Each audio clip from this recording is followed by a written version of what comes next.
Veterans, you may have earned a variety of VA benefits. Did you know VA can help you further your education and pursue professional training? The Home Loan Guarantee Program can help you buy, repair, or adapt a home. VA provides housing support if you find yourself homeless or at risk of homelessness. And don't forget world-class health care. Learn more about these and other VA benefits. Visit choose.va.gov.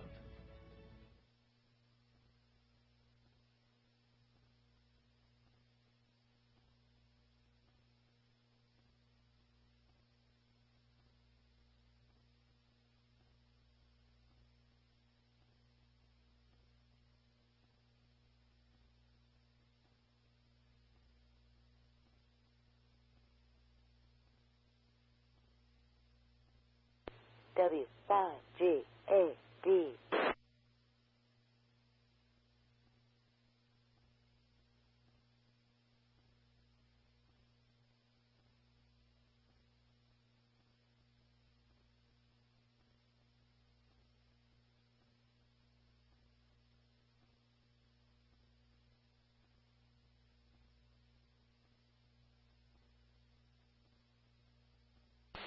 KC5 FMK3 CFG.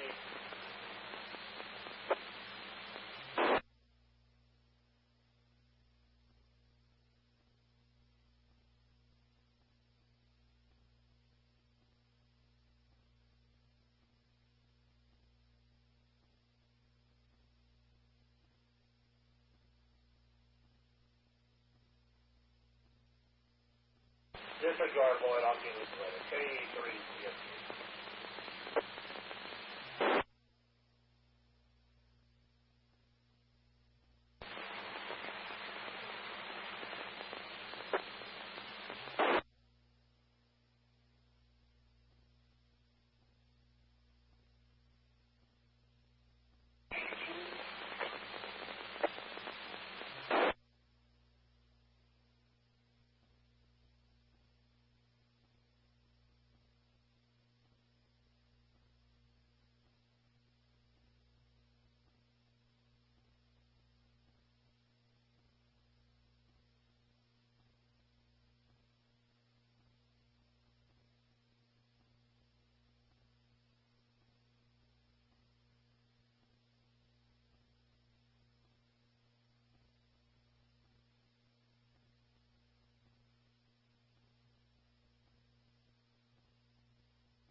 Shelter in place, as well as our hospitals.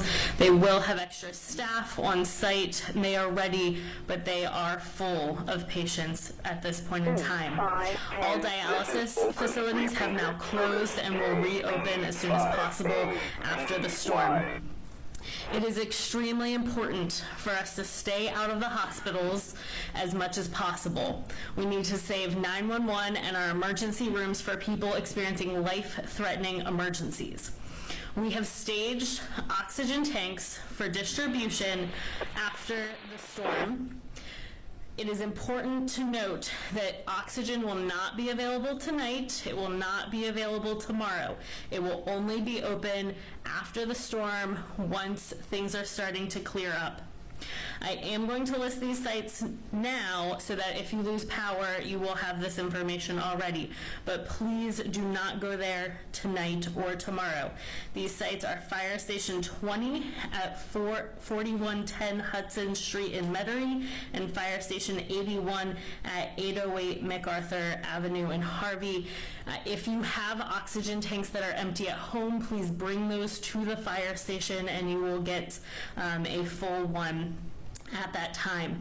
If you have other medical needs post-storm, you can call here to the EOC 504-349-5360 and we will try and provide you with other assistance.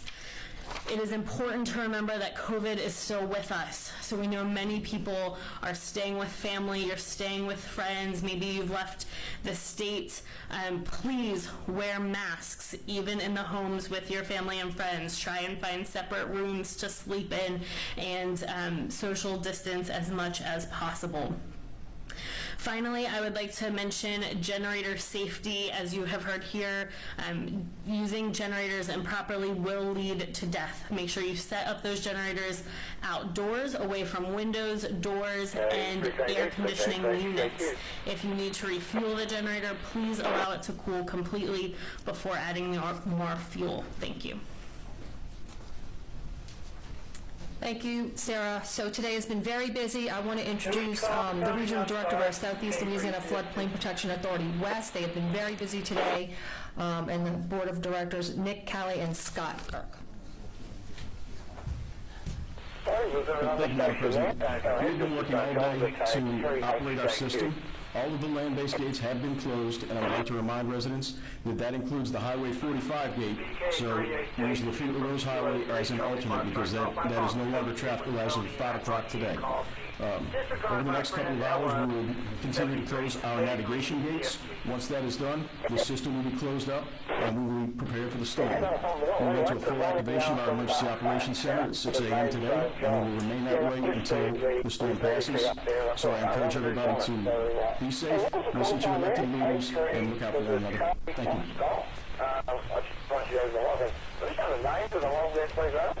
Thank you. I neglected to introduce our theme with the Deaf Action Center. Thank you for being with us today. I'm honored to be joined with several council members. I also want to say I've been on the phone with Councilman Marion Edwards and Councilwoman Jennifer Van Rankin today. All of them have been calling in, driving their districts, they and their staffs, anything that needs to be addressed. They have been communicating with us all day. So we have with us our Chairman, Scott Walker, Councilman at Large for Division A, Ricky Template, Councilman for District 2, Dino Bonanno, Councilman for District 3, Byron Lee, and Councilman for District 4, Dominic Impastato. And as I mentioned, I have been on the phone today with Councilman Edwards as well as Councilwoman Van Rankin. So with that, I will introduce our Council Chairman, Councilman Scott Walker. Thank you, Madam President, and there's not a whole lot different for me to say today than what I said yesterday. The main reason that we are here is to navigate between you and a problem during and after a storm, so feel free to reach out to any of our offices. I know Councilman Bonanno and Councilman Impastato have been driving around today looking at what's happening in their districts. Councilman Template has been in Grand Isle. We've been in touch with the mayors of Grand Isle and Lafitte to make sure that they have what they need. Whatever Jefferson Parish sees from this storm, the brunt of it will be seen by Grand Isle and Lafitte. So this is something where they need our help now and they'll need our help after the storm passes. So our eyes are on them. The rest of Jefferson Parish will certainly feel effects from this storm. Some places will see major effects from this storm. So if you see issues, specifically construction projects that Jefferson Parish is responsible for, let us know while we can still get people out to address those. That's happened all day today. We've gotten several emails. I know the other council offices have heard about it as well. There are a lot of construction projects going on in Jefferson Parish. We want to make sure that anything that can fly around is safely secured. If there are homes, construction sites that have loose debris around it, let us know about those as well. We'll try our best to get in touch with the people responsible for that on those sites. But the bottom line, get in touch with us. If you need us, contact any council office, specifically when it involves Entergy, Cox, or AT&T. We have direct contact with all of our representatives during an event like this, and they are very responsive to us, which is the reason we contact them on your behalf, and that's what we should do. So if you need anything, please don't hesitate to reach out. Thank you all.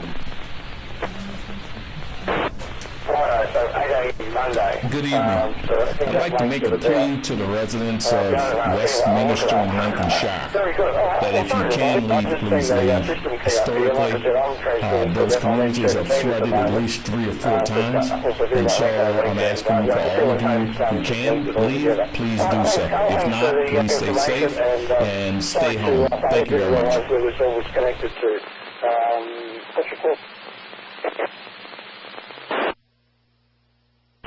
Oops, I've got the transmit done. I'm using a thing called drone start. You've got to keep your mouse on the thing, otherwise it stops. 7-3 Near Carl, thanks for the information.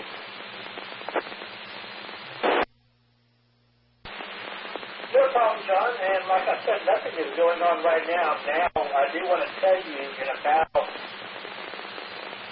at 8 p.m. Eastern Time, which is about 3 hours, we will probably go through the VOIP hurricane prep net, and I believe we're just going to leave everything connected. So you'll hear it in about 3 hours from your now time. You'll hear a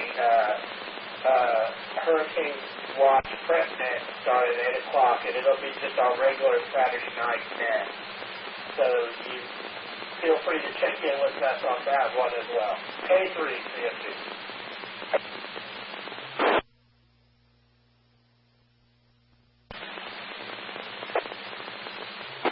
CFP from the Gate HKQ. Yeah, I'm just on the link now. Oh, boy, look at all the people connected here. Oh, yeah, I can see Tony's link to K3J-L, which is obviously connected to the repeater in, I think Tony is in Bendigo or Ballarat, one of those 2 places. I think it's Bendigo. And then it's obviously connected to M17 on Module D. We actually have the ham conference on the same system connected on Module 8. So, okay.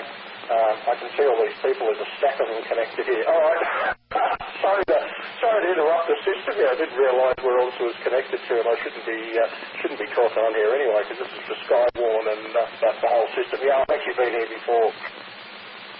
All right. Thank you, Carl, for the update there, and I'm sorry I was butted into the system for K3HJQ.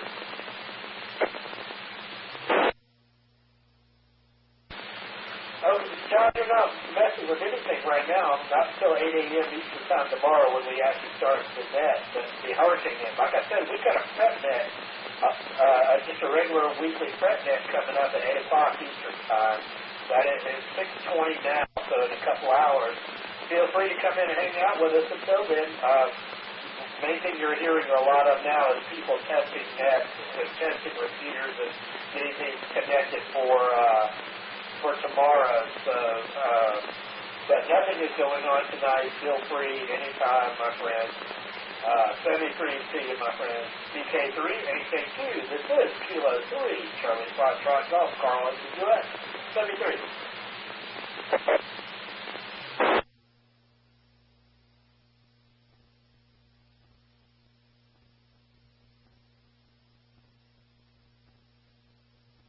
Yeah, thanks, Carl. And, okay, all good. I realise everything's connected up here now, and I see there's about 25 odd stations connected here.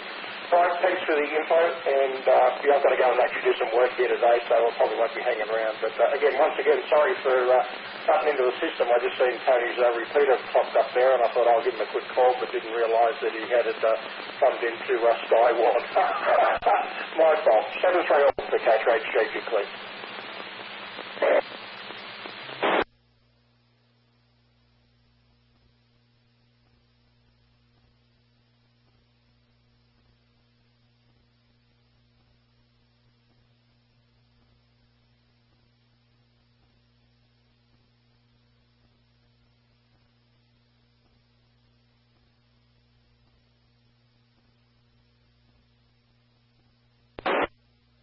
W5GAD.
shelter in place, as well as our hospitals. At 8 p.m. Like always, amateur radio everybody news stay line safe. and Thank you very AFR much. Bullshine will be played after the net.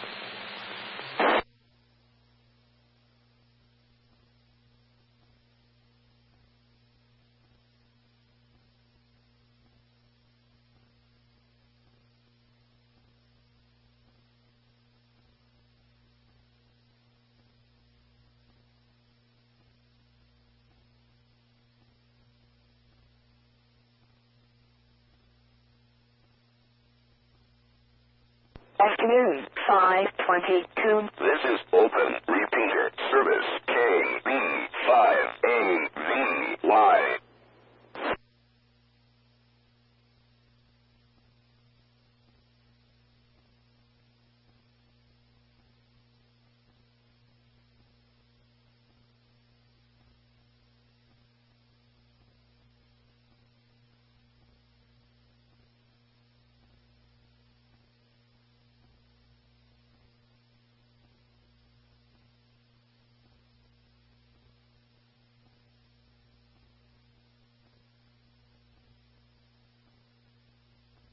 Create, manage, and grow your business with Wix.com.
At 4 p.m., Hurricane Ida was located at 26.2 north and 87.0 west.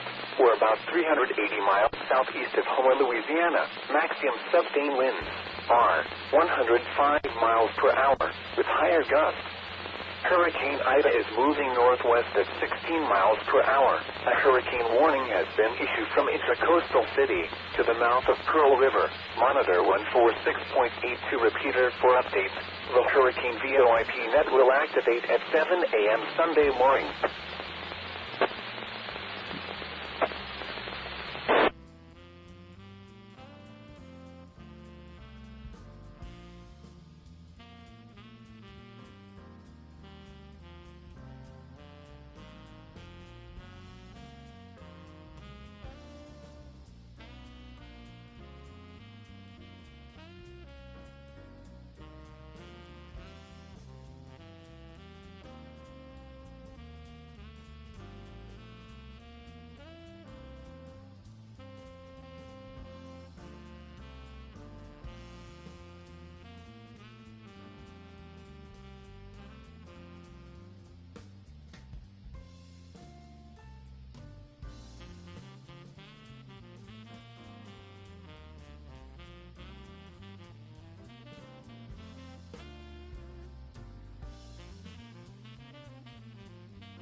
good afternoon.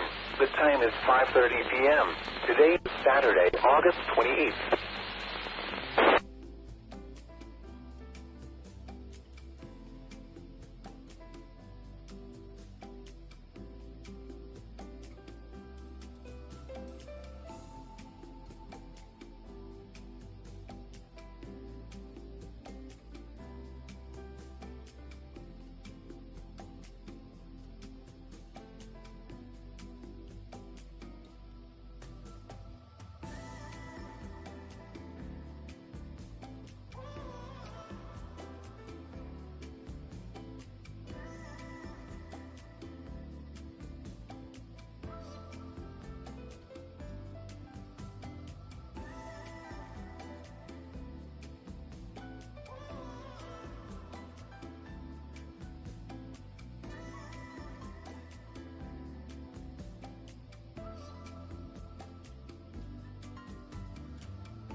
Here we fucking go.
Afternoon, 5:34. This is open repeater service KB5AVY.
$974 millibars.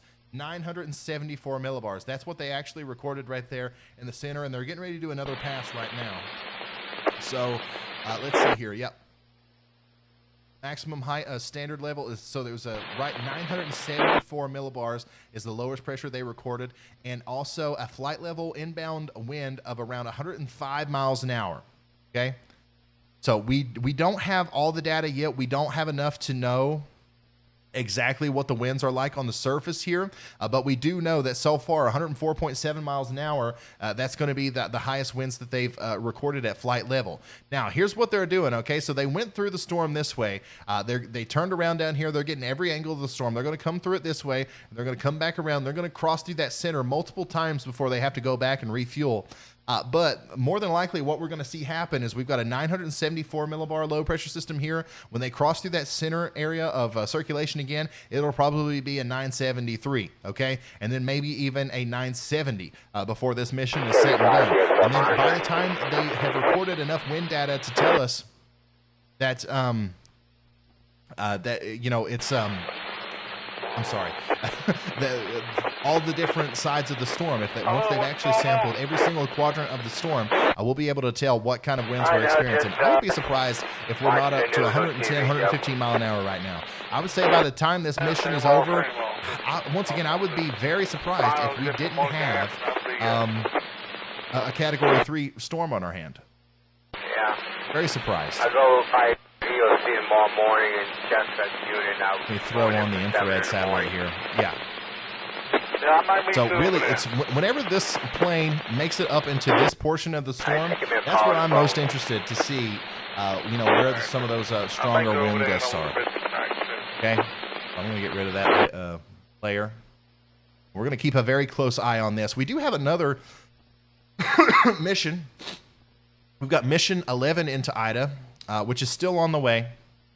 This plane took off from Texas not too long ago, and now it is flying into Ida. So we're going to keep updated on that as well.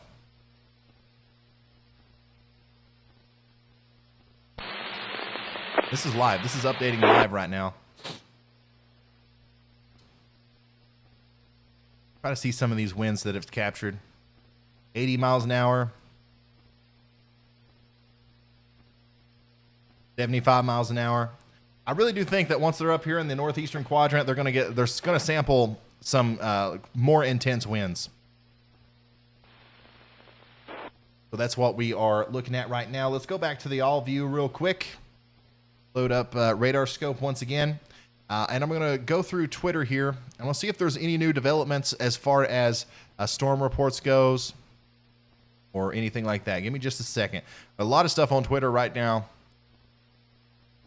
is about the tornadoes. That's completely understandable. So the eye is warming again with hot towers on the western side. If this persists, more rapid intensification like we saw this morning will resume. We'll see, though, as the eye warming process hasn't been as smooth this afternoon. I agree with that assessment there. Oh, look at this. At this. This satellite loop. Tell me that does not look like a Category 3 hurricane. Has that look?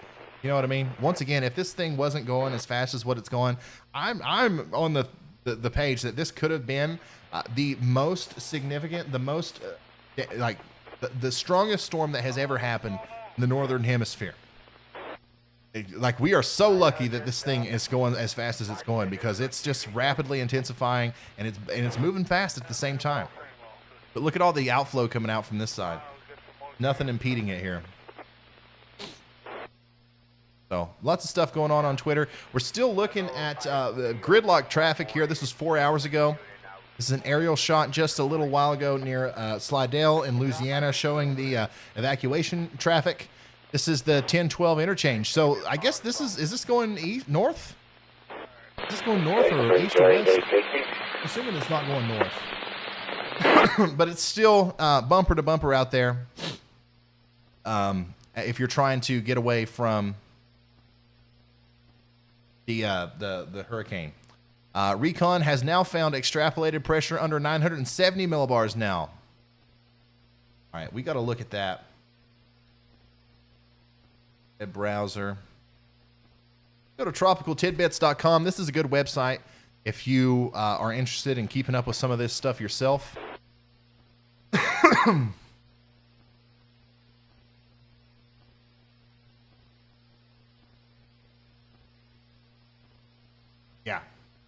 Yeah, so they are already experiencing some of those lower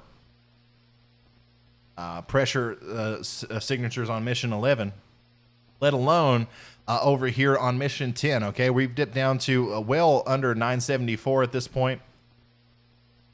And the flight level winds, too, are also cranking at around, over 100 miles an hour at one point of their journey there. So this is a little lagged behind our live reconnaissance tracker, I think. But I don't see that little ticker there for the 974 or 970 millibar information packet that we just got. So we're going to keep an eye on that. We don't want to spend too much time talking about it because really, I mean, we'll be able to see all this data once it's done. So I don't want to harp on it too long. Alfie, thank you so much for the $10 super chat. Hey, Ryan, big fan of what you do. I just wanted to give you some info on the tornadoes in South Dakota. I live south of Sioux Falls. Pretty significant damage in Lenox and Harrisburg. Oh, my goodness. So, yeah, that's that big wall of rain in the mesoscale convective system that I was talking about. And there was a reported tornado down there earlier. A rain-wrapped tornado just crossed Highway 17 2 minutes ago on the east side of Lenox in front of me. So I'm sure that there is a lot of damage down there. Keep me updated, man. And if you can do so safely, send me pictures and stuff on Twitter, and I will share them here on the stream.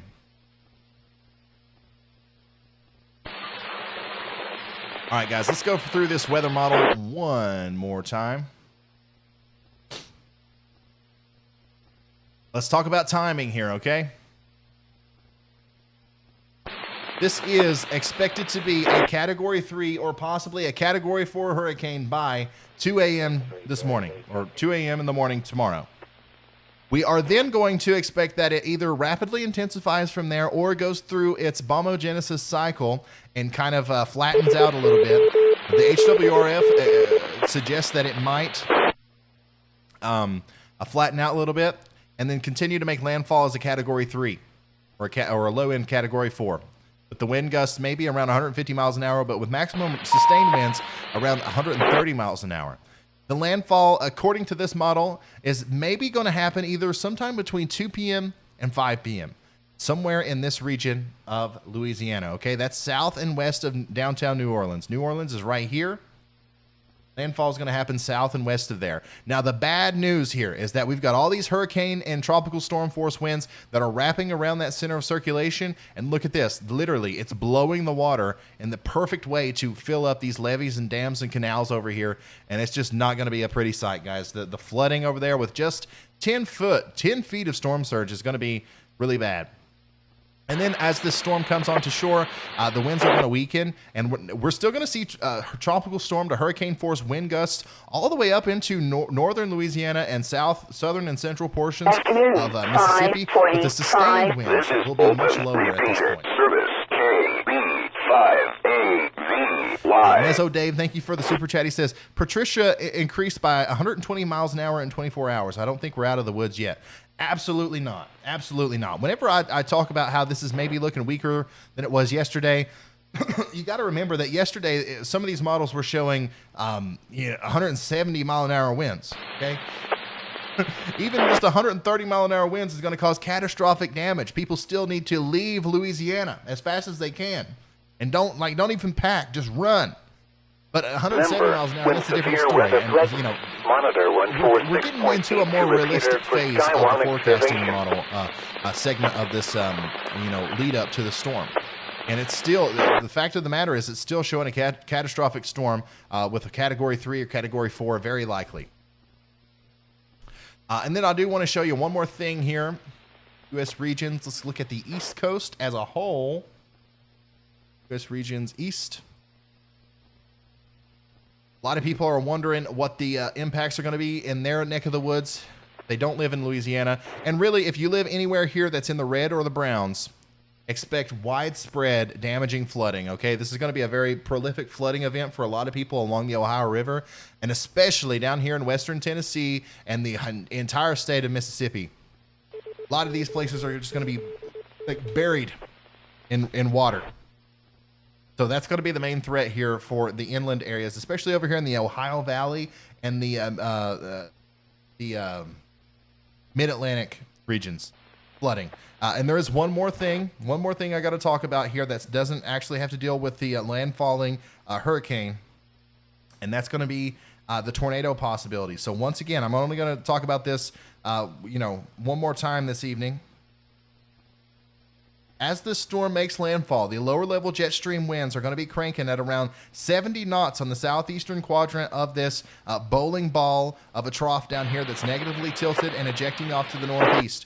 This is going to be the prime area for tornadoes to occur. Okay, tornadoes are likely going to occur.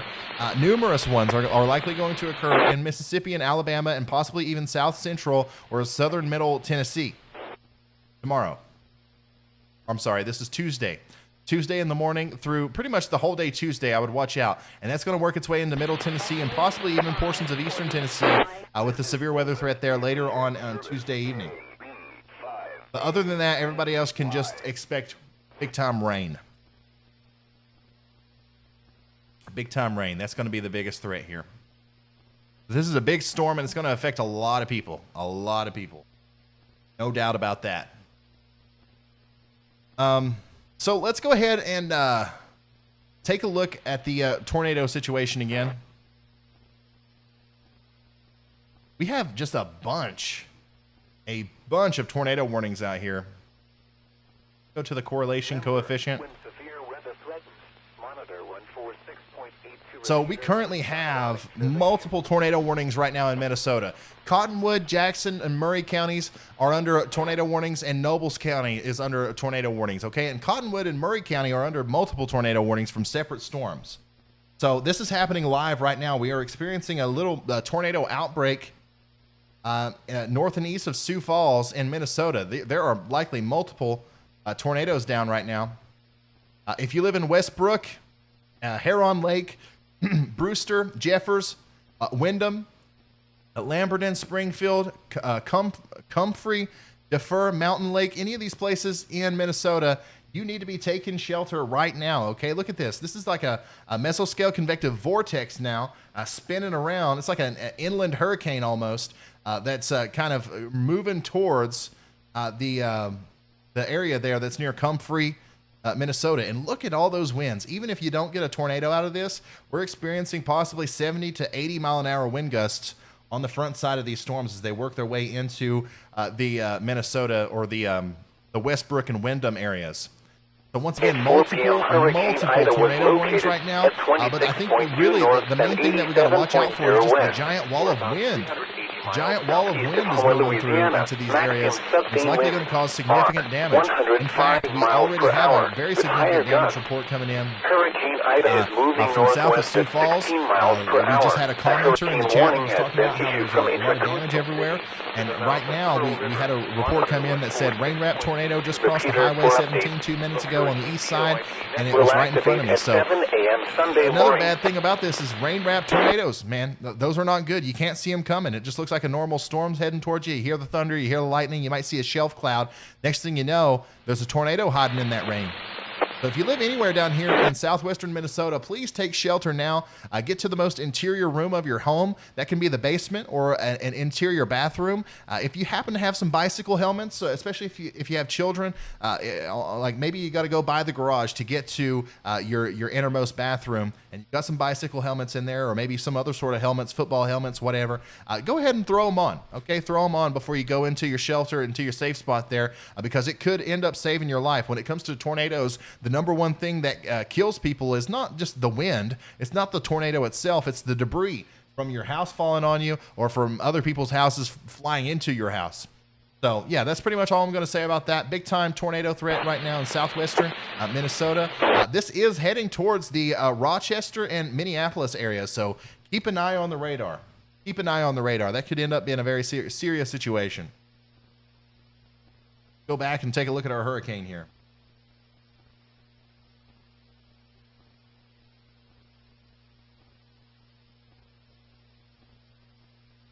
I see some people asking questions like, how can you see a tornado on radar? What does it look like?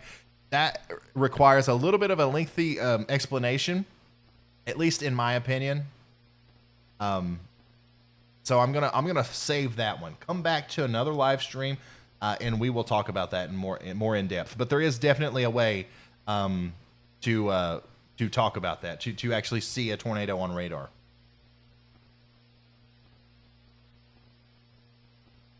Okay, so once again, I have to take a break. I have to take a real quick break, and I'll be back. And once I get back, I'm going to do another session of Q&A.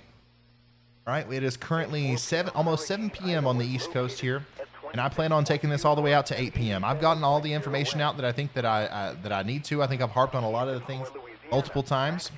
So now, if there's anything that I've left out and you think that I can explain it for you, go ahead and send me a question, and I'll answer those as soon as I come back. Okay? Just a second.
CQ, Alara Context, this is Lima Uniform Delta Kilo Uniform, calling Alara Context. CQ, this is Lima Uniform Delta Kilo Uniform, calling CQ, Alara Context, Lima Uniform Delta Kilo Uniform.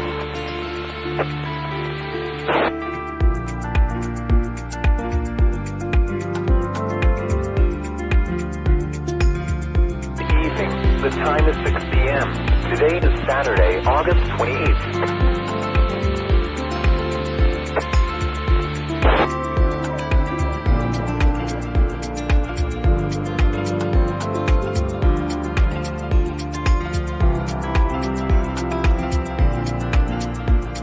Join the fun on the Crescent City Amateur Radio Group Zello.net on Monday night at 7:30 p.m. on the Southeast Louisiana Emergency Comm with email on Zello.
August 28th.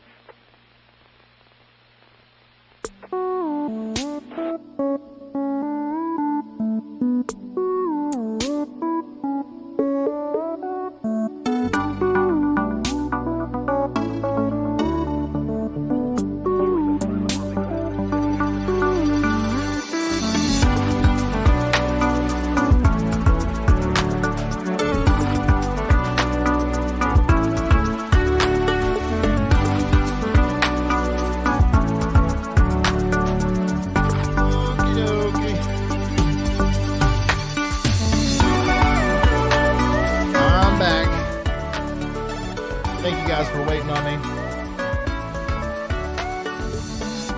Been going here for 2 hours now. Had to take a little bit of a longer break than the first time. By the way, just a heads up, it's time for baby Echo to go to sleep. My wife is putting Echo to sleep, and the nursery is right next to the weather room here. So you might hear a baby crying in the background, and if you do, he's okay. He don't want to go to sleep, man. He wants to watch the stream, but he's got to go to sleep. You know, he's on a schedule. He's on a routine. Can't get him out of that. Not even for Hurricane Ida.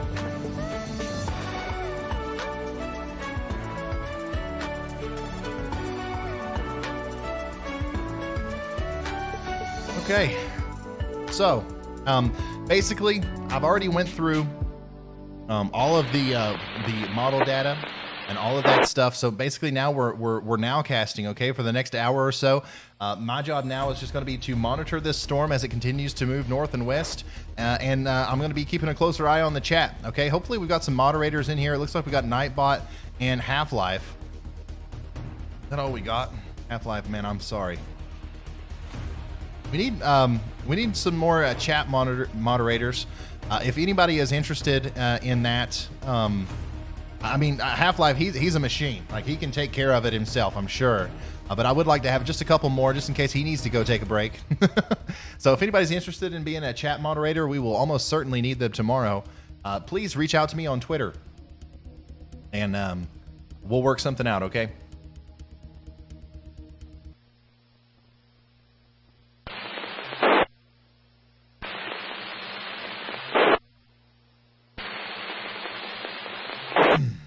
We will work something out. Mr. Wrong Doing Right, thank you so much for the very generous super chat. He says, awesome setup. Don't worry about babies, man. It's a part of life. Keep being a dad. That's another unique situation here from the Storm Seeking Situation Room. You know, if you're watching the news, there's not a nursery right next door. So, you know, you never know what you're going to get here on the Ryan Hall Y'all YouTube channel. Yeah, reach out to me on Twitter at Ryan Hall Y'all. Once again, that's if you have any questions for me at all, that's the best place to reach out to me at. Really Rick says, Ryan, if a hurricane has 100-mile-an-hour winds and it's moving at 16 miles an hour, does that mean that the winds are really 116 miles per hour? No. Rotational speed is not the same as directional speed when it comes to hurricanes. Okay, so the winds that are circulating around the center of circulation there, those are the winds, all right? But like the motion of the storm, you know, at least as far as I'm concerned, shouldn't have any effect on the actual, wind gusts there. And it might have a little bit of effect, especially if there's a lot of momentum in a situation like this, where a storm's going pretty quick. On the northeast side, for example, on this side over here, that's generally the strongest part of the storm, and it might have something to do with the directional, proponent of the storm that's adding to the wind speeds.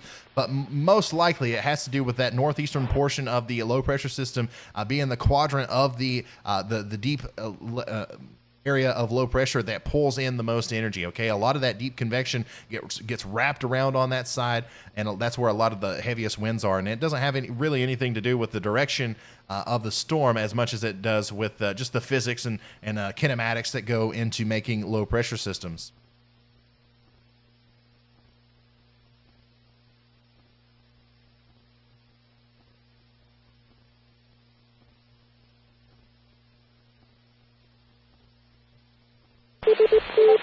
But yeah, this is what we're looking at right now.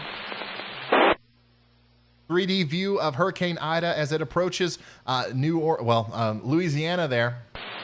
And you can see the eye isn't completely closed off, okay? You know, it's rapidly intensifying, but a lot of these thunderstorms aren't making it completely around the center of circulation. We'll see what happens with this particular set of thunderstorms.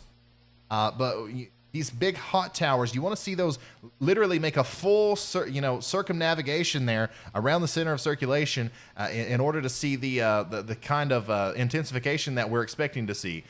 Thankfully, though, this thing's going a lot faster than what we thought it was going to go. And like I've been saying for the whole stream, if this was going any bit slower, this would be a much worse situation. I'm not saying that it's not going to be a bad situation with the way that it is, but I think that it could have been a lot worse if this thing was going slower. It's still bad enough to where I still recommend that everybody in southeastern Louisiana needs to get the heck out of there. And hopefully most of you have. But once again, if you are staying, if you have to stay, if you messed up and decided to stay, I'm going to be here for you, okay? Make sure you subscribe to the channel, turn notifications on, like this video and all that stuff so you don't miss what's coming up. Go over to WSV3. You can see some of those hot towers and some of that really deep convection really starting to pop up now here on the western side of that eye wall. We're going to watch that, and we're going to see if it actually makes it and wraps all the way around. And if that happens, then we are in Category 3 town easily. Cat 3 town easily. KJ5 GUI mobile, Ketter, Louisiana. You going to work, man? So the latest reconnaissance data in Ida shows a faster rate of deepening than earlier today. The current rate of deepening inferred from the past recon is roughly 2.5 millibars per hour. And that is rapid intensification. That's not just bombogenesis. That's double bombogenesis. Supposed to make landfall 1 o'clock tomorrow. So this thing is deepening. It still has the opportunity. It still has the opportunity to really get going. Here. Monday. Okay, so here's our storm chaser. Posted a live update here.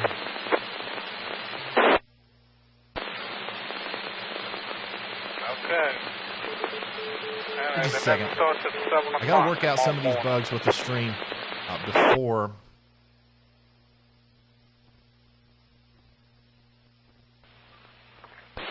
Yeah. Tomorrow.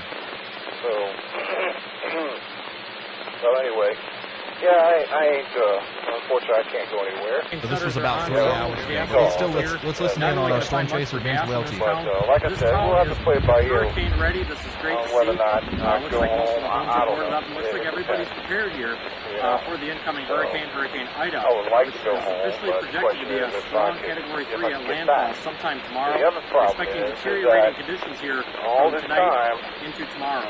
None of these people have ever made any provisions for me to actually stay there. We'll be analyzing like, some models here to determine if we're going to be riding this out down here in Yuma or heading back up a little bit more. They know. Yeah, that's Vince. By the way, if you're just now tuning in, you didn't hear me talk about it earlier. Vince is going to be live streaming for us, and we're going to be able to have his live stream the entire time that he's down there. And it's his goal. His goal is going to be to put himself in the strongest part of the storm. Not only will we have his live stream, but we're going to be able to call him every once in a while and get live updates from him there. So this will probably be one of the best places to get real ground truth, real-time data tomorrow. As you know, he'll be out there measuring the wind speeds and all that stuff. So. Give it up for Vince, and also if you're following me on Twitter, I am currently liking and retweeting that video right there. Go follow Vince too. He puts a lot of time and money and effort. He puts his life on the line to go out and chase these storms, and he's allowing us to share his work here on the stream. So very, very cool of him to do that. Peter, thank you for the super chat. He says, heading to Memphis Tuesday and Wednesday for an anniversary. Is there still time to cancel and go elsewhere? What do you think? Plans beer in Graceland before going to St. Louis. No, if you plan on doing a lot of stuff outside, I think you're not going to be able to. However, I don't think that it's such a terrible situation in Memphis to where you should avoid that area. You know what I mean? There's definitely going to be a lot of rain, probably a lot of flooding. It's not going to be a very nice weather. In fact, it'd be really bad weather, but not so bad to where I would say get the heck out of there or something like that. I don't know. I would keep your trip and just try to make the best out of it. From the Iowa Center or whatever. A lot of people are asking if this is going to be a Category 5 storm. Is this going to be a Category 5 storm? Well, the answer is still unclear, okay? I was a little bit more confident yesterday that this was going to make it to Category 5 than I am today, and that's simply because of how fast this storm is moving, okay? This thing is going super fast, and it's approaching Louisiana rapidly. Okay, but at the same time, it is rapidly intensifying. Okay, so there's a lot of different factors that go into making a Category 5 hurricane. Am I saying that it's impossible for it to, deepen down and become a Category 5 hurricane before it gets to Louisiana? No, but it's definitely less likely now that we know how fast it's going. But this doesn't change anything, okay? A Category 4 hurricane or a high-end Category 3 hurricane making landfall in this area is still going to cause catastrophic wind damage. It's still going to cause flooding like crazy, and it's still a good enough reason to get the heck out of New Orleans and all these southeastern towns in Louisiana. Port Sulphur, Houma, all these places. It's going to be bad there, okay? I don't care if it's Category 5 or not, especially if it ends up being a Category 4 hurricane. Maybe it's only a couple, 10 or 20 mile an hour winds that separate this storm being categorized as a 4 or a 5. That's not going to mean anything if you live down there, okay? Those 20 mile an hour winds, it's still going to be devastating for you. It's still going to be life-threatening, and it's still going to, warrant you getting out harm's way. So make sure you follow all of your local officials' guidance and recommendations there.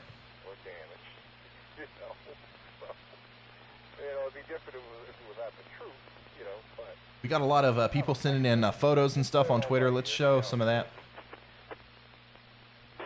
So Bruce, see here, Bruce Williams says this is damage near Lenox, South Dakota. Guys, if you can ever get storm damage photos or pictures of storms or anything safely, and you can send them to me on Twitter, please do so. I'll share them with everybody. So this is from the tornado stuff that we had earlier in South Dakota and Minnesota earlier. If you want to send me stuff, follow me at Ryan Hall, y'all. At Ryan Hall, y'all.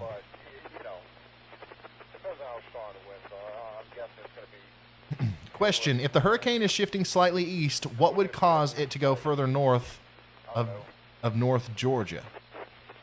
Or further north of North Georgia. I'm not sure what your question is, honestly. Let's go to WSV3. So, are you talking about... So I'm assuming you live in northern Georgia, and you're wondering, like, since this has shifted a little bit to the east, shouldn't that bring the storm closer to you? And the answer to that it's not very straightforward, okay? If this goes east, it's still gonna, not hit that secondary disturbance that's gonna cause it to turn until it gets up here. If it goes west, it's still not gonna hit it until it comes up there. So, like, really the path of the storm after it makes that right-hand turn due to its the interference with a frontal boundary that's moving out of the north isn't going to be changed much based off of where it hits down here, okay? Come back. Sorry about that. Northern Georgia, I don't think you have anything at all to worry about it other than a marginal tornado threat possibly Tuesday and Wednesday. And I'm talking marginal. Marginal.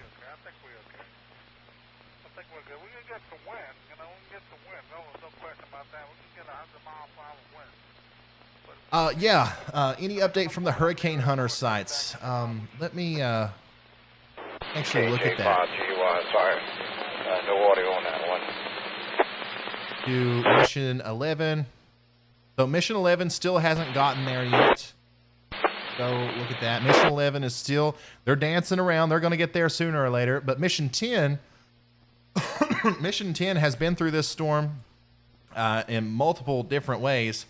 And they have officially recorded 970 millibars. 970 millibars. That's a big time lowering of pressure. Look at that, 974 millibars, 970. I saw somewhere on Twitter that maybe they recorded a 968 at some point. That is a strong storm, and it is getting stronger and stronger. The lower that number, if you guys are not familiar with how this works. The lower that number, the lower the pressure, the stronger the storm is. G-A-D. And 970, once it gets into the 960s and then eventually the 950s, we're talking about a major hurricane. It is getting close. It is getting close to Louisiana.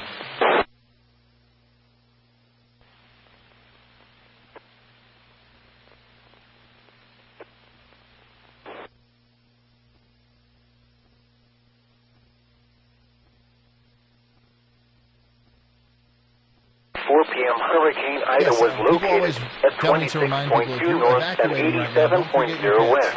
We're about 380 miles southeast of Houma, Louisiana. Everybody's asking me to do that, but it's kind of crazy to me that miles per hour. do people really forget their pets? Hurricane Ida is moving northwest at 16 miles per hour. A hurricane warning has been issued from Intracoastal City to the mouth of Pearl River. Monitor 146.82 repeater for updates. The Hurricane VOIP net will activate when are you thinking this is going to make landfall? I believe that this storm will make landfall more than likely sometime tomorrow between 1 p.m. and 5 p.m. Now, I know that's a big spread there, but the thing is really just depends on how much this thing slows down. We think that it's going to slow down a little bit tonight, but it's going pretty fast right now. If it slows down tonight, then I do think that maybe 5 p.m. If it keeps barreling on towards Louisiana, though, maybe noon or 1 p.m. tomorrow.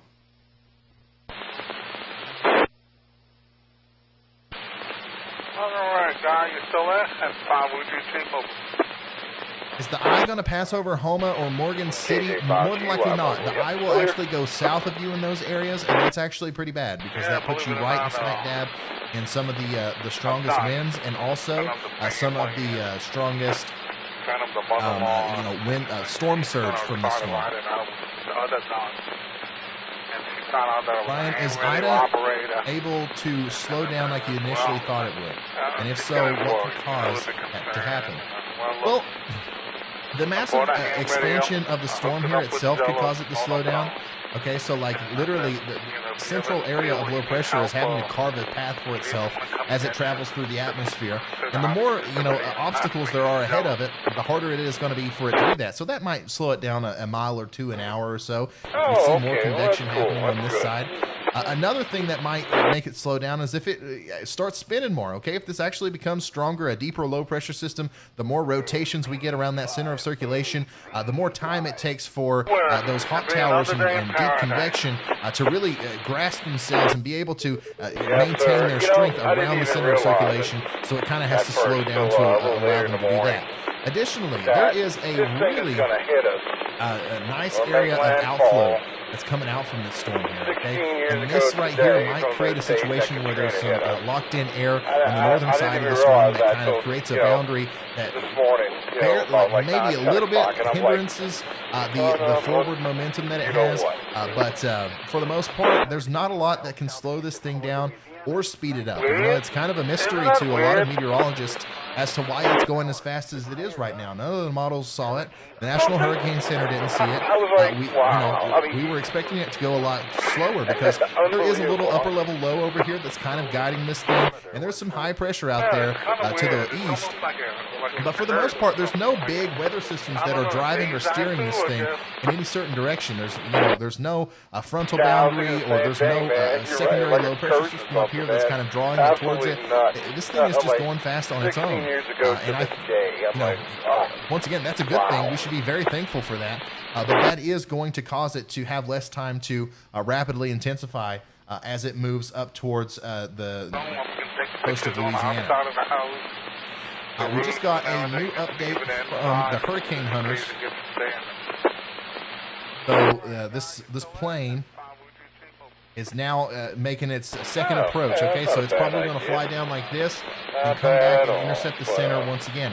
And buddy, if this thing is showing a 966 millibar low pressure system at this point, I'm locking it in. Then we're still going to see a Category 4 or Category 5 because that thing is deepening quickly. If the pressure is falling by 4 at every single intersection, maybe slightly more, maybe a little over there's no way that this thing doesn't make it Cat 4.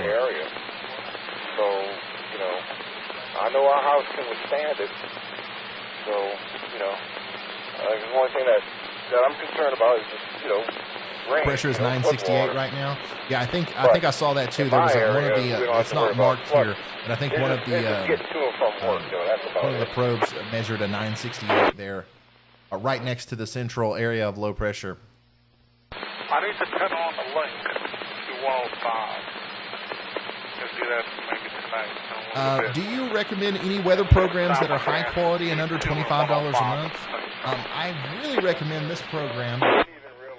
Let me show you this. Yeah. So this is Radar Omega. Yeah, I'll be mobile, of course, tomorrow morning. So more than likely, let's see. 7 o'clock, the net was going to be activated. So now I'll be at work before then, so I could actually check into the hurricane net. Look at all he's doing on that one. Oh, yeah, that's right. That's right. Forgot about that. You're right. I'll probably wind up doing that.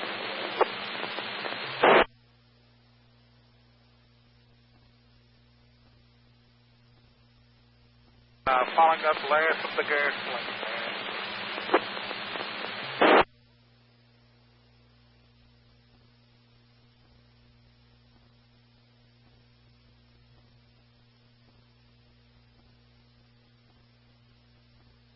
You know what also is funny though, Joe? I tell you, it's like you look around right now and it's like you wouldn't think there's a Cat 4 out in the Gulf coming at us.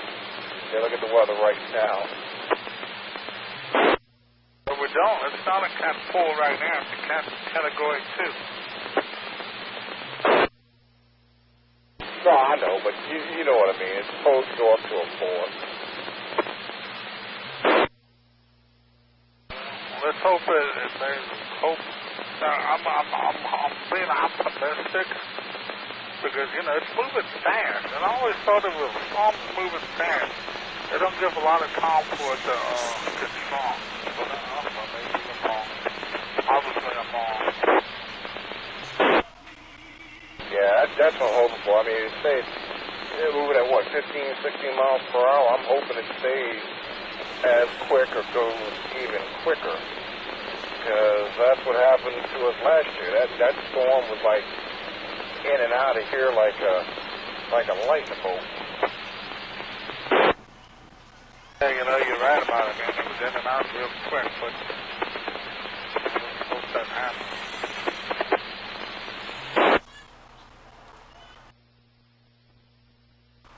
That's what I'm hoping this one will do. I don't think it's as quick, but I just hope it gets through here quick.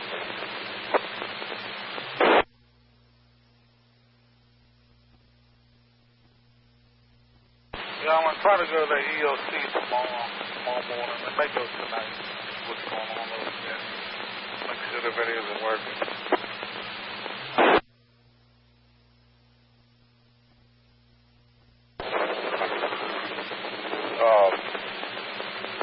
I'll have my Aries radio with me too, so I should be able to make contact with the EOC over the, actually all of them. The Walnut, Jefferson, everybody. We all should be on the same channel on the Elwyn system in Aries Ops, Region 1. We gave it out already. The States or someone else? Nope, that's my personal radio. Bought it off of eBay for, it was just about $100 in great shape.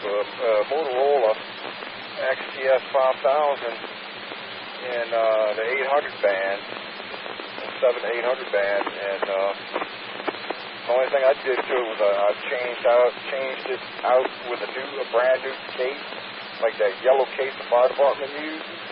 Changed it out for a new case, and the guys in charge of Aries, whatever, had to get a letter stating that I was authorized a radio to be programmed up, and then the guy that does the actual programming of the radios, I can't remember his name, but I think I still got the emails or whatever. But anyway, I got it programmed up. I mean, I had mentioned it to the local areas people over here in Region 1, because I'm in a perfect spot. Anytime something like this happens, I'm always going to probably be in Troop B when stuff hits the fan. So it's optimal for me to have an Aries radio. That way I can connect with the Aries guys and give them info, pass along info, and they can pass along info to me if we need it. Right. Well, in a Baton Rouge. Oh, well, another day, another dollar.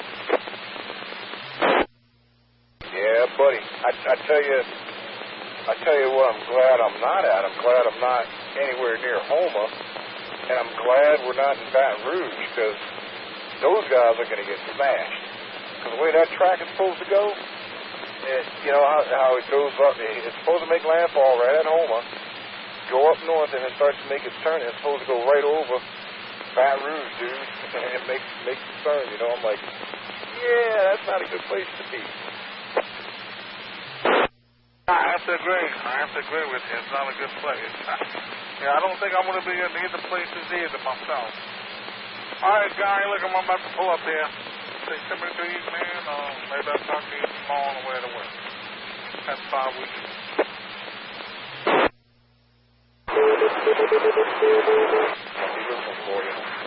KJ5, GUY73, no mobile, passenger Oswego.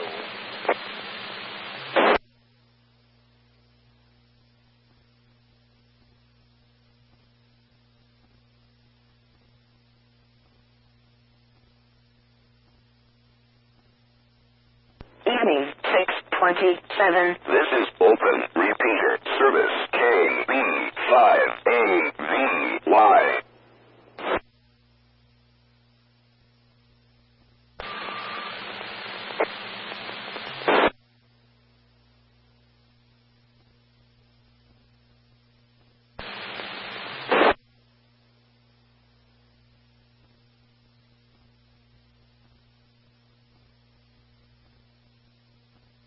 The time is 6:30 p.m.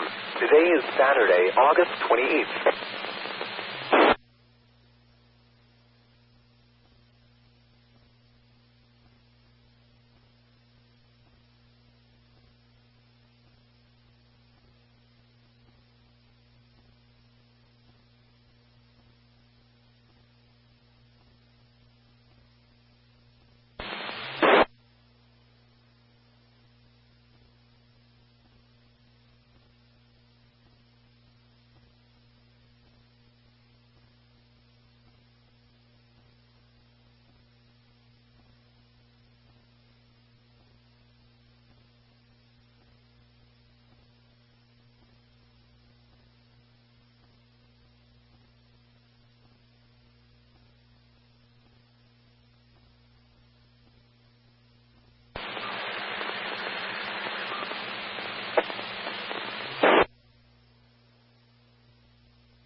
positive.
Testing 1, 2, 3.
Hurricane Ida was located at 26.2 north and 87.0 west.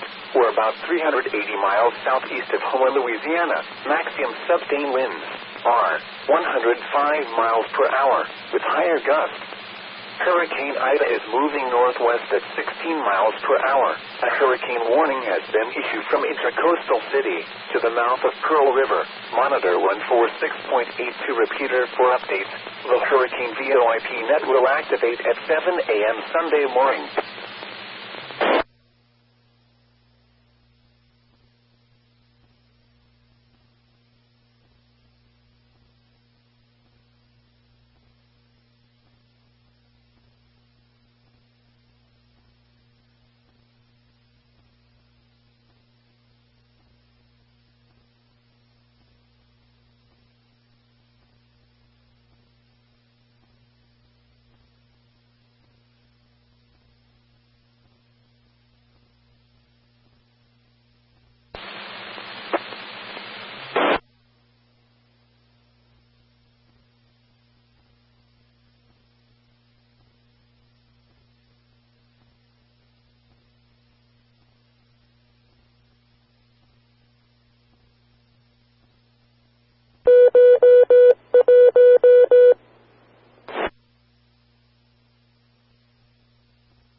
Whiskey X-Ray in Oklahoma. Does anybody know if this talk group is supposed to be active during Hurricane Ida? Just curious if it'll be active. This is Whiskey X-Ray 5, Whiskey X-Ray. WX5, WX.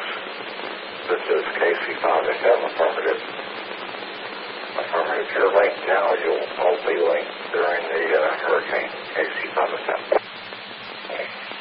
Just going to be not to follow all of the emergency weather traffic.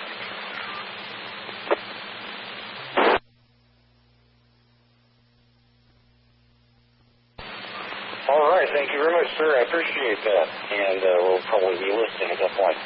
All right, we'll be praying for everybody, and have yourself a good evening from Oklahoma. This is Whiskey X-Ray 5, Whiskey X-Ray name's Dan, and I'm in Oklahoma. Have a good evening.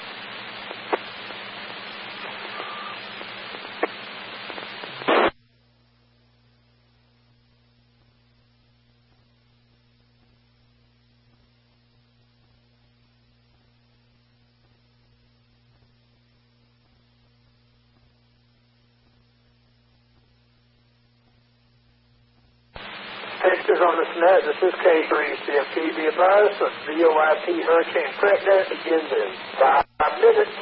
That's 5 minutes. K3CFP.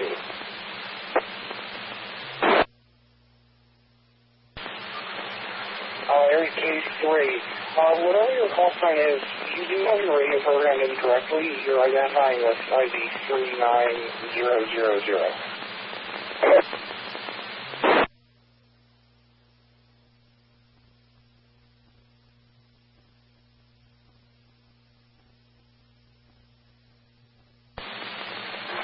He's coming through on another system, so he won't identify through DMR the same way. Just like me, I'm not going in through DMR, so I'm showing up on your screen as something else. Lord, KC5FM, I have a real quick question. When the net starts tomorrow, the hurricane net for Ida, will the All-Star League be good to listen through? KC3, CDV.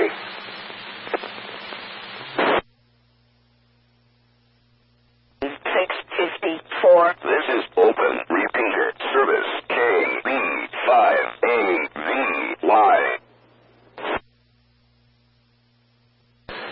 Keep the RM connections free for emergency traffic. This is KC5 again. Are you saying just like the command or the specific all-star oracle link to listen only? Oh yeah, Tom. K3 and repeat. That's specifically for any RF connection. If you're using RF to connect to WeatherTalk, be it All-Star, EMR, Echolink, whatever, use the listen only mode if you are listening only. KC5 FM WeatherTalk. Yeah, no problem. Thank you. KC3CB.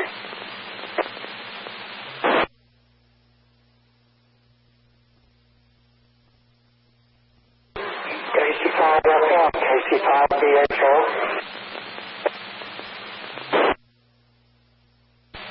KC5FM.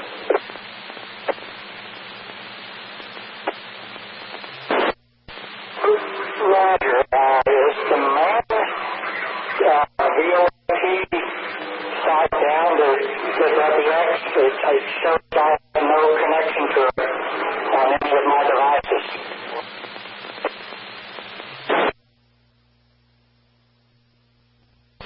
The VOIPWX.net website is up.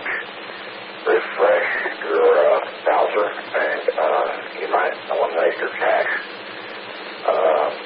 erase your cache, and try it again. This is KC5FM WeatherTalk.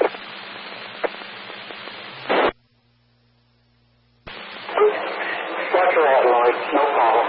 KC5DHO clear. Appreciate it.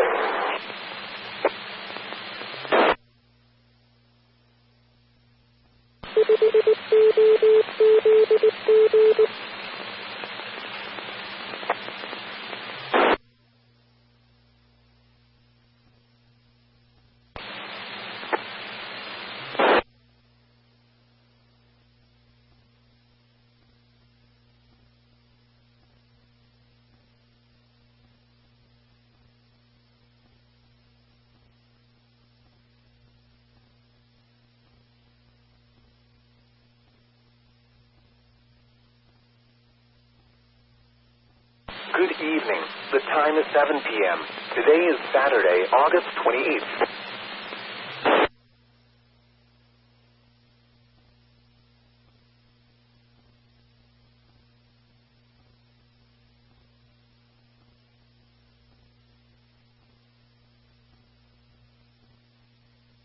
The DMR repeater is up and working. The frequency it is on is 444.775. Not only the repeater does DMR, it does D-Star, Yasu Fusion, Motorola, P25, and analog.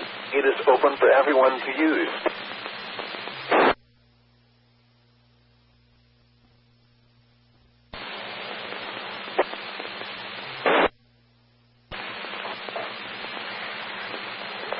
Good evening, this is Rob, KD1CY. We'll be starting VOIP Hurricane PrepNet here in a few moments.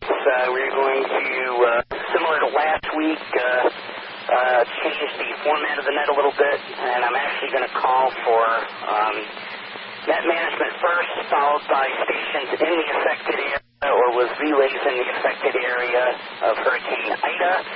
Then we'll read the Hurricane Ida advisory. I'll have some other quick comments. And then what we'll do is Lloyd will have the question of the week, and we'll check everybody in. And we'll just ask for a call sign, and if they have an answer to the question of the week. We want to save as much energy as we can for tomorrow's activation, but at the same time we wanted to have a presence on the network tonight, day prior to Ida's impacts on the northern U.S. Gulf Coast. So that's our plan, and we'll be starting the net in about 30 seconds. KD1CY.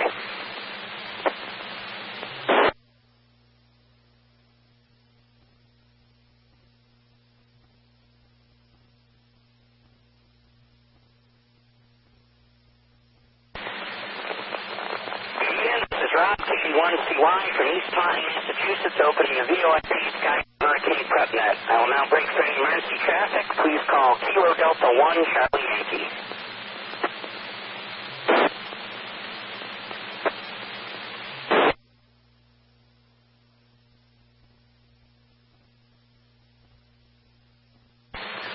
This net meets on the first Saturday of each month at 8 p.m. Eastern Time during the non-hurricane season months of January through May, and 7 p.m. Eastern Time in the month of December.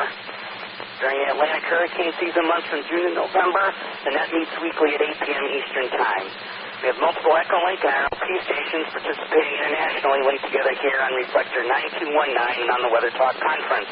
This net is called for the purpose of preparation training in the event that a response net is needed for reporting changing storm conditions and assisting with emergency communications. Break for more.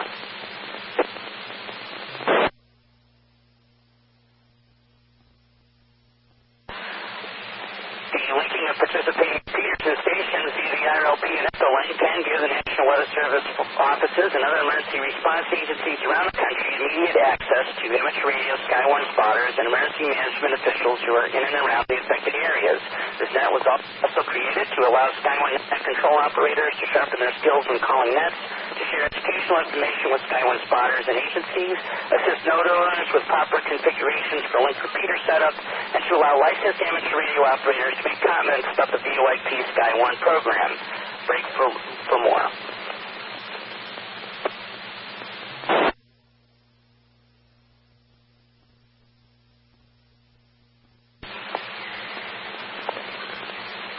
This is a directed net, and all stations should direct their calls to net control. Please remember when checking in to key up for a full second before speaking to allow all of the repeaters on the link system to rise. During the net, Echolink stations can make use of the text chat window to make comments or relay messages to the backup net control operator. During this net, we ask that repeater and link control operators make the necessary adjustments to minimize courtesy tones, hang times, or other sounds that might interfere with net operations. Stations with persistent interference will be muted or blocked from the net until the problem can be fixed. Again, my name is Rob. My call sign is KD1CY, and I am located in East Taunton, Massachusetts. I will be your net control for this session of the VOIP Weather Net. With that, I will start with a call for anyone as a liaison to the National Hurricane Center in Miami, WX4NHC, a liaison to the Canadian Hurricane Center in Halifax, Nova Scotia, Canada, or any VOIP Hurricane Net Management team members on the system that would like to check in with any information, comments, announcements, or a question of the week for the net.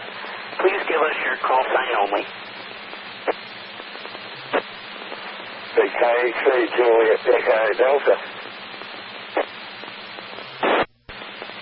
Kilo Charlie 5. Foxtrot Mike.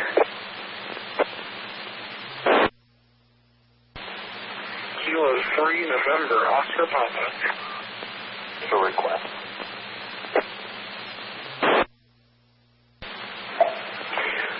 N4KYS.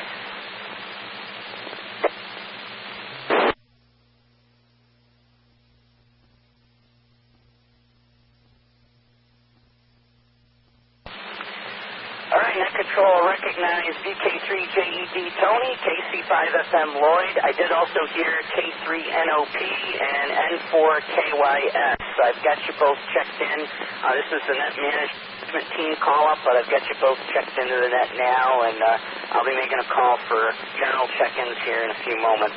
Let me go to Tony and Lloyd for their comments, and then I'm going to call for stations in the affected area or stations with relays into the affected area of Hurricane Ida, and we'll read the advisory information. I'll start with Tony, VK3JED. Thanks for linking in your system into the net. So we have DMR, additional D-Star, and other resources connected into the net today. And for the Hurricane Ida activation, please go ahead, Tony, with any comments for the net.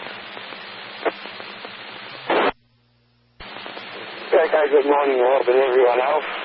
Just checking, let you know everything is up and running. We have several modes, as you said, and you'll disseminate the information. I'm currently coming in on M17 using Droidstar, and seems to be working well. Just made a few little tweaks to clean up the audio a bit. Hopefully it's getting floor right in your direction. But, yeah, if there are any issues, let me know on Telegram. I'll be out for an hour or two from now.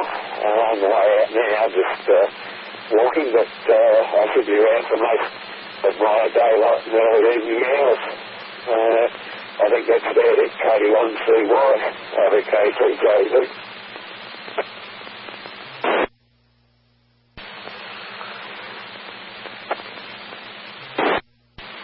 All right, very good, Tony. Thanks for that. Tony's our technical coordinator, and he's brought in his link system for some other modes for the use of the net for Hurricane Ida. Let me pass it over to Lloyd, KC5FM. Lloyd, go ahead with comments and question of the week.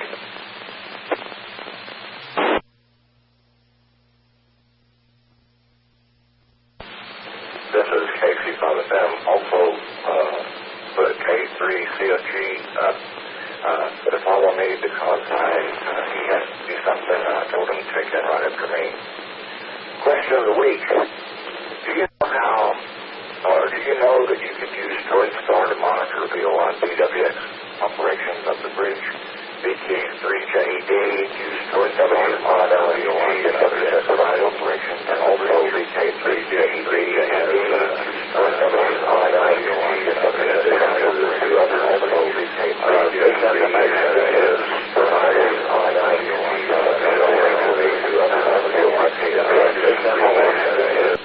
activation on the web. You can also follow VOIGWX.net on Twitter and Facebook. The same information is there. HF, Hurricane WatchNet, is active. There may be increased use, likely the increased use of 60-meter channels. These are interoperable channels from government to civilian authorities. And finally, from FEMA Sheriffs, the FCC has granted a waiver for 300 baud simple rate. So you're going to see increased digital traffic on HF because of that. So pay attention to what's going on.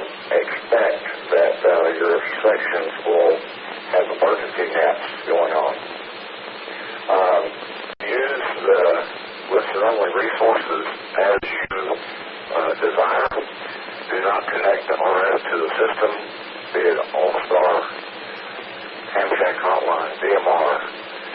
If it connects to WeatherTalk and the resources listed, and you're not in the affected area or supporting that management